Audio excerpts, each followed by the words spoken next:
Welcome to the Tech Egg. Don't get scrambled. Enjoy the video. You start by prepping both devices. Power up the Garmin R10 and your phone, then open E6 Connect and Garmin Connect Mobile. Pair the R10 in your phone's Bluetooth menu. This creates the low-level link E6 needs to talk to the unit. Once done, grant location and Bluetooth permissions to both apps so they can exchange GPS and telemetry. Make sure Wi-Fi is off or stable cellular is present to avoid interference. This step ensures the two ecosystems can share shot and ball data reliably. You now connect E6 to the paired R10 inside E6 Connect. Go to Devices, choose Add or select Garmin R10 from the list, and follow the on-screen prompts.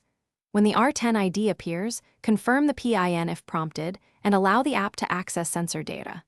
Next, configure which telemetry fields to stream into E6, club head speed, ball speed, launch angle, and spin, so the simulator receives meaningful inputs.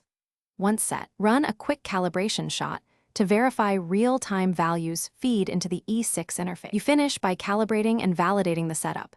Hit 5 consistent shots while adjusting the R10 height and pitch so the sensor sees the impact cleanly. E6 should display ball speed carry and spin consistently. If numbers jump or drop out, restart both apps and the R10, then repair Bluetooth and check permissions.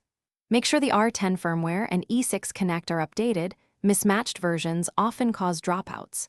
If problems persist, reposition the unit slightly and repeat calibration until readings are stable. Thanks for watching. Consider subscribing if I helped unscramble your problems.